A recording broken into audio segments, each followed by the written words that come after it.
people are illogical, unreasonable, and self-centered. Love them anyway. And I said to you this, do you know anybody who's never been unreasonable, illogical, and self-centered? I mean, look in the mirror included. No. If that was the criteria for loving people, no one would be loved, because we all fall in that category.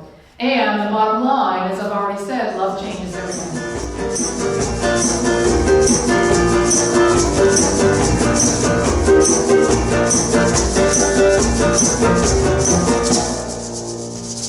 So here's what happens to me when I hear those lyrics. I just go off my message.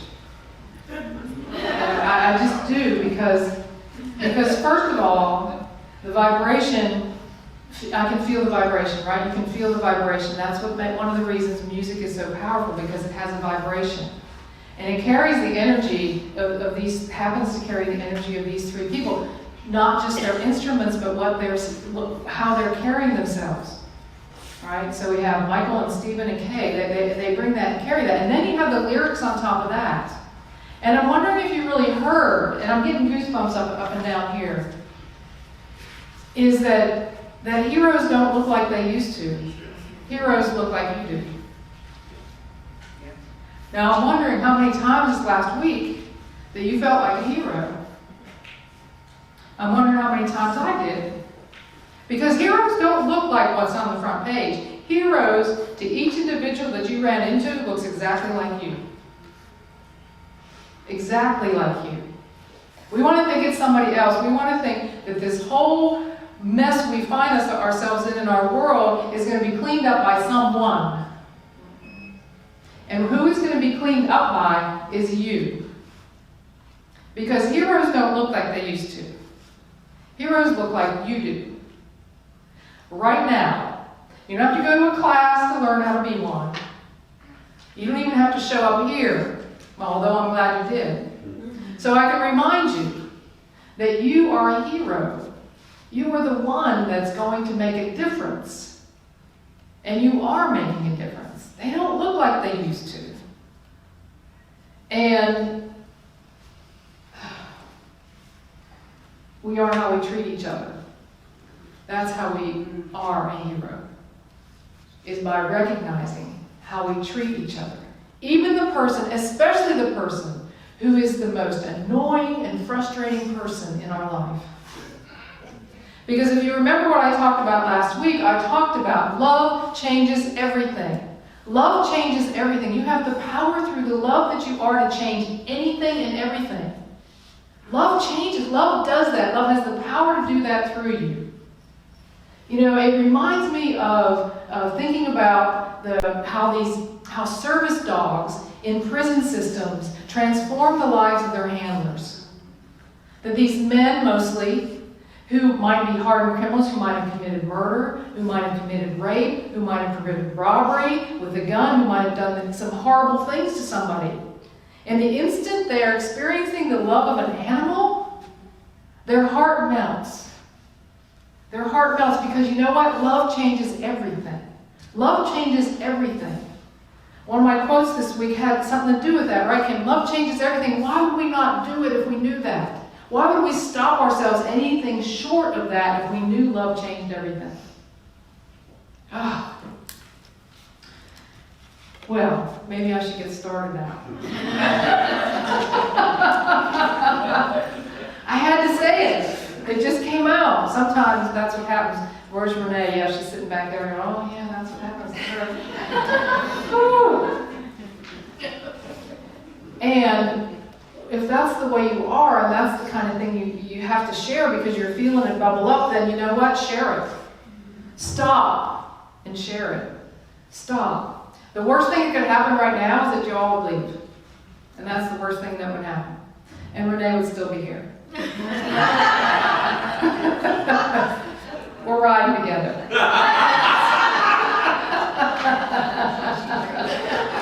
We're always afraid of the worst thing. Well, here's this book I'm using called The Paradoxical Commandments. Anyway, The Paradoxical Commandments. My friend Jill actually gave this to me back in 2010 as a present for when I graduated from licensed Unity teacher way back, that long ago, 9 years. And Keith was 19 years old, actually, when he wrote this book. He was a sophomore at Harvard University, and he wrote these Paradoxical Commandments because he wanted to share them at student workshops, and he was interested in speaking and teaching young people as they moved through their life. And he wanted to impart his wisdom about the importance of having a meaningful life, that was what life was really about. And so he wrote this book, and I shared last week, these paradoxical commandments were found on a plaque in Mother Teresa's office. And everybody thought Mother Teresa wrote them. But that really wasn't the case. And when he found it, that these commandments actually had gone around the world. And he thought, hey, I want to write some backstory to this. I want to let people know what the backstory is to some of these agreements and why I wrote them. But here's what he says about the meaning. He said, the challenge is to always do what is right and good and true, even if others don't appreciate it. Please hear that. Making the world a better place cannot depend on applause. I knew that if I did what was right and good and true, my actions would have their own intrinsic value. I would always find meaning. I didn't have to have the glory. So that's how we find meaning in our life, by not depending on something outside of ourselves to give us that. But yeah, we can be addicted to that. I mentioned that before. We're addicted to other people's opinions, making sure we're thanked, making sure people know that it was my idea. Hey, that was my idea. I want to let you know. Because we're addicted to that, because we have not been able to find or recognize the intrinsic value of our behavior. So last week, I talked about the first. I'll do a little review. You always like that, right? Yeah. Well, most people. Somebody's going, oh, she's talking about that again. People are illogical, unreasonable, and self-centered. Love them anyway. People are illogical, unreasonable, and self-centered. Love them anyway. And I said to you this. Do you know anybody who's never been unreasonable, illogical, and self-centered? I mean, look in the mirror included. No. If that was the criteria for loving people, no one would be loved, because we all fall in that category. And the bottom line, as I've already said, love changes everything. Love changes everything. So it is the thing that we should be doing. I read this from 1 Corinthians to remind us what love is.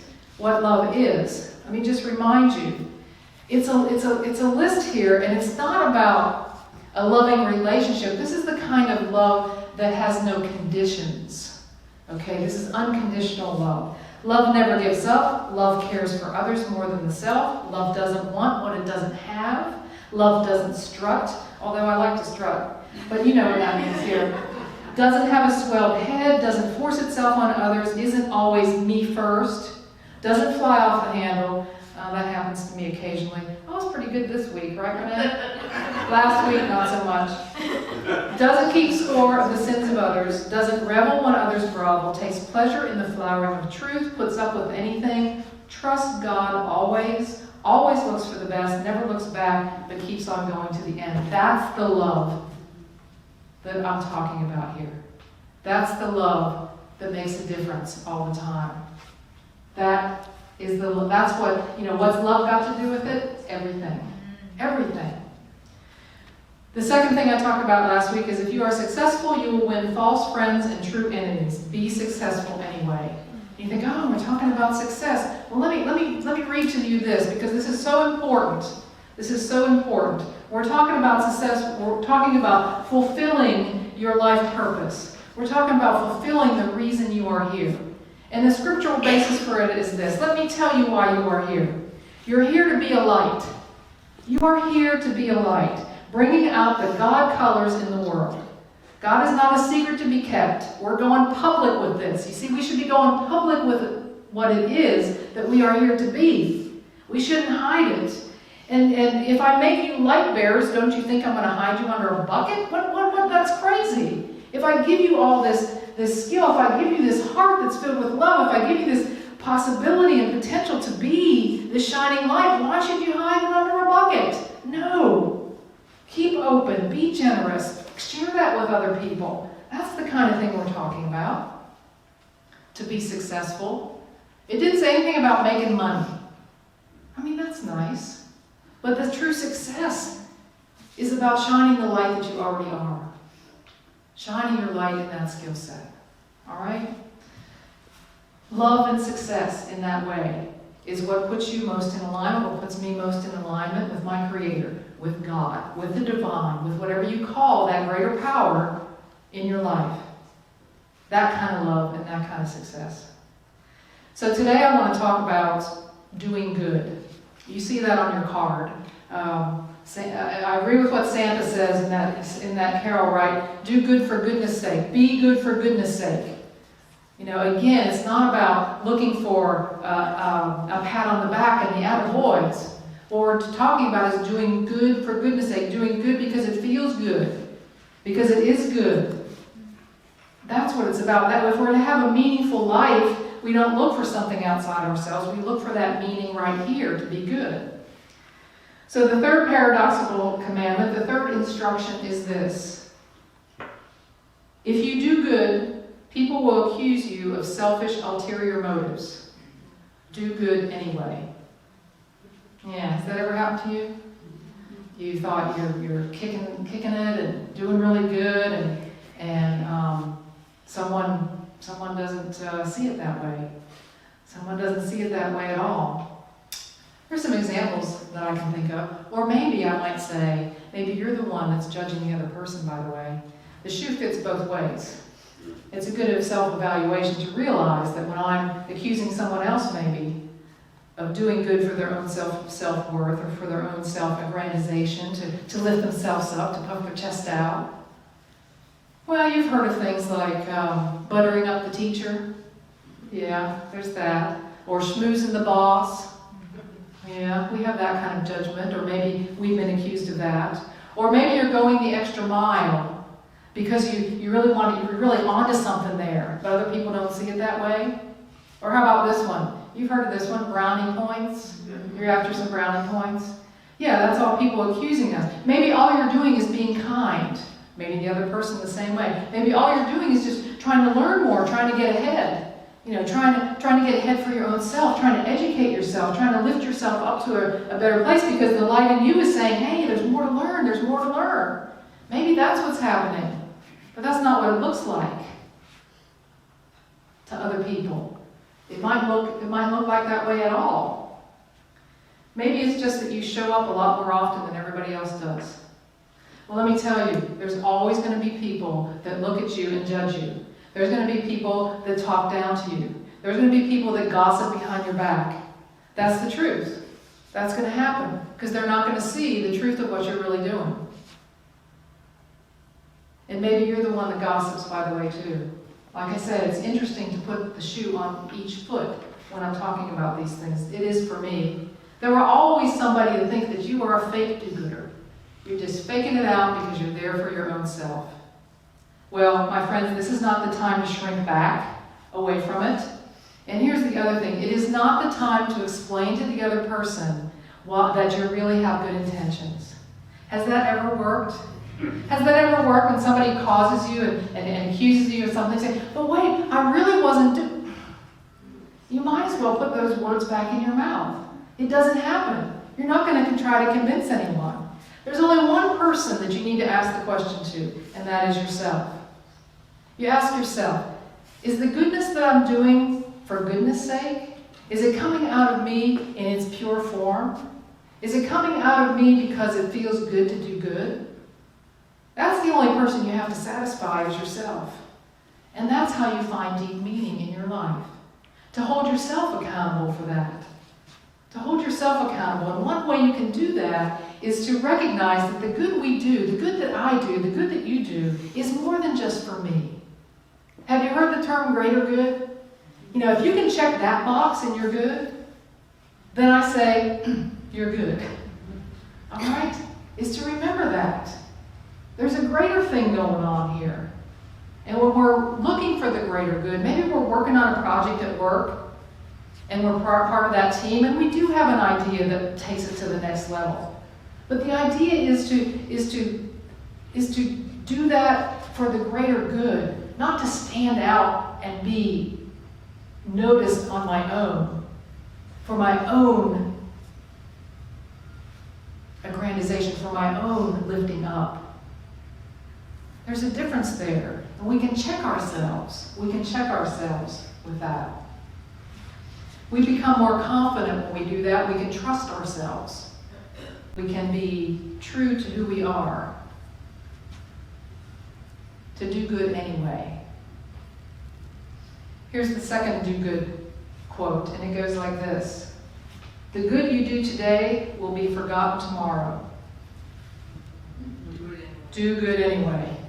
The good you do today will be forgotten tomorrow. Do good anyway. Let me read you this little story from Keith's book. I remember reading a story in elementary school about a young Egyptian foreman who was supervising the laying of a foundation for one of Pharaoh's pyramids. The foreman was out in the hot sun, encouraging, watching, and correcting the work. Whenever he found that the massive stones did not fit perfectly, he would have them realigned until they were just right. Another foreman was watching him, and finally came over to give him some advice. Yeah, that would be me. Let me tell you something, right? Would it be you? He said, listen, the foundation will all be underground. Nobody will see it. Don't worry about it. Nobody will know. And the young foreman replied, I will know. I will know. When you do what is right and good and true, you will know. And you will remember. And that will give you all the personal meaning you need. You hear that? Yes, some of the good that you do will be recognized. But even good work that is recognized will often be forgotten. What is important is not whether anybody remembers. What is important is who you are as a person, who I am as a person, who I want to be as a person. It matters how you live. If you are living authentically and generously, you don't have to worry about what anybody else says. See, this is a way of living. This is not what I can get away with kind of way of living, or to do as little as possible to get by kind of way of living. It's a way of living, to live doing good. It's a way of living. Because let's face it, most of us will not have a building with our name emblazoned across the top. Most of us will not have a plaque in a prominent place in a museum somewhere telling of our life. Most of us will not have a bestseller biography written about us. Most of us won't be that way. We have short memories. Even so, we have short memories, don't we? We even have a phrase for it. It's called, what have you done for me lately? Right? So I'm like, what have you done for me? Well, yeah, it was yesterday. What have you done for me lately? We only remember the most recent thing. That's going to happen. We're going to be forgotten. The things we do good are going to be forgotten. The idea is to do good anyway. And there's scriptural reference to this as well. I love this. I told you I got this new Bible. I love the language in it, so I'm going to read some more of it. Be especially careful when you are trying to be good, so that you don't make a performance out of it. It might be good theater, but God who made you won't be applauding. When you do something for someone else, don't call attention to yourself. You've seen them in action, I'm sure, play actors, I call them, treating a prayer meeting and street corner like a stage, acting compassionate as long as someone is watching, playing to the crowds. They get applause, true, but that's all they get. When you help someone out, don't think about how it looks. Just do it, quietly and unobtrusively. That is the way your God, who conceived you in love, working behind the scenes, helps you out. Yes, yes, right there it is. Doing good becomes who you are. Doing good becomes a way of life. I was thinking about the time, I'll talk about myself a little bit. I was at a gas station down in Ocean Isle Beach. This is many years ago. This is probably at least 10 years ago. And I was pumping gas at this gas station that I don't normally go to. And I pumped the gas, and I'm looking at the thing, and I'm thinking, this isn't right. This isn't right. Don't you know, when they set up the pump, they had put the decimal point in the wrong place. So what should have cost me $30-some in gas, it was costing me $3 and something in gas. And I thought, oh man, I wonder how long it's been like this. And so I went in and told them what was going on, and I told this story to somebody else. I said, why didn't you just take the gas, man? You scored. I'm like, whoa, that didn't make any sense to me. Would it make sense to you? You know? If it does, then examine yourself about that. And why would it make sense to you? And that wasn't mine to be had for that price. It wasn't mine at all to be had. You know, to call ourselves out, to do good, always, all the time, in every situation, no matter what. So we just need to practice that in simple ways like that. We need to practice in simple ways. Because this message was on my mind, Renee's probably laughing now because we were walking in the mall yesterday. Yes, we were at the mall. And there was a bag laying on the thing, and I picked it up because this message was on my mind. Maybe I would have picked it up regardless, but this message was on my mind. And I went and I picked the bag up and put it in the trash can. What did you say to me? She said something to me like, what are you doing that for? Said you're a good citizen. Yeah, I just said I'm a good citizen. Yes, yes. So we need to be the one who smiles at the grocery clerk. And maybe makes eye contact with them. How about that? How about asking how their day is? My sister Barbara always asks every clerk, so how's your day? That's just the way she is. That's a habit she's into. We need to pick up the glowing trash bag that's in the parking lot. We need to make it a point to go out of our way to help somebody. Instead of saying, oh, that's not on my way, that's really not what's going to happen. Make a point of going out of your way. Pitch in without being asked. Hold the door. Take the shopping cart all the way back to the store. How about that one? You know, we walk by shopping carts all the time, even in the corrals in the parking lot. Pick one and take it back with you. You're saving some kid a trip. You know, we need to do that more often. The simple things. The simple things. Send a card. How many people love getting a card in the mail? Oh, people love that thing. Love to have that happen. Send one once in a while. Yeah, send a text too. Be there for people. Do the little things. Practice being good, for goodness sake. Don't be the one who's attached to having someone notice. Don't be the one who backs away when somebody starts making fun of you, when one of your detractors shows up and points at you and calls you a fraud. Check your own self and then keep going. When we act like this, when we are like this, we are as close to God as breath. We are as close to God as breath when we decide to behave in these ways. And what other place would you want to be than as close to God as breath itself? So let's take those ideas into meditation this afternoon. Let's breathe in. We're going to do a little chant together. We're going to do this as we go. You're welcome to come down and sit up front. Here's the chant. May my heart be kind. May my mind be fierce. May my spirit be brave. So breathing in and breathing out. Cherishing this time together.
heart be kind. May my mind be fierce.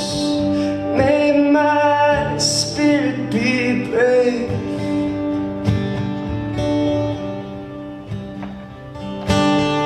May my heart be kind. May my mind be fierce. May my spirit be brave. Yeah. May my heart be kind. May my mind be fierce. May my spirit be brave. Yeah. May my heart be kind. May my mind be fierce. May my spirit be brave. Yeah. May my heart be kind. May my mind be fierce. May my spirit be brave. Oh.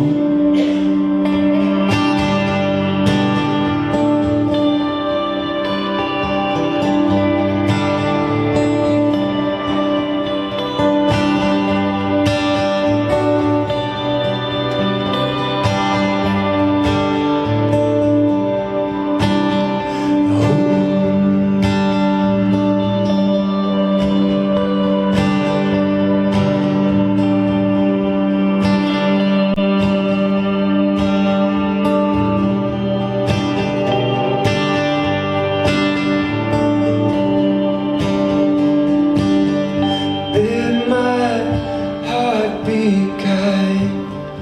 May my mind be fierce. May my spirit be brave. Yeah. May my heart be kind. May my mind be fierce. May my spirit be brave. Oh.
be fierce.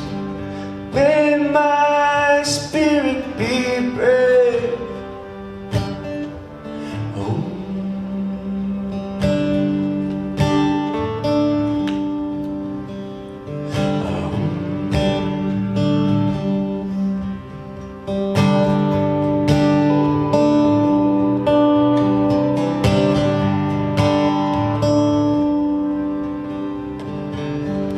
May my heart be kind. May my mind be fierce. May my spirit be brave. Oh. So may my heart be kind. May my mind be fierce. May my spirit be brave. Oh.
May my heart be kind. May my mind be fierce. May my spirit be brave. Oh. May my heart be kind. May my mind be fierce. May my spirit be brave. Yeah.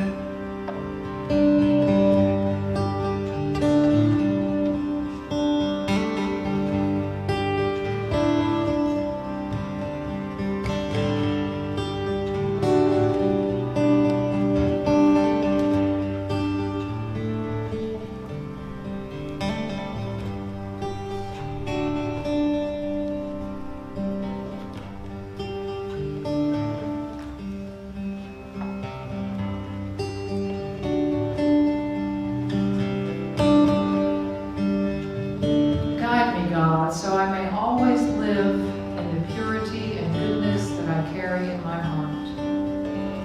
Guide me so I may grow in kindness and understanding and compassion.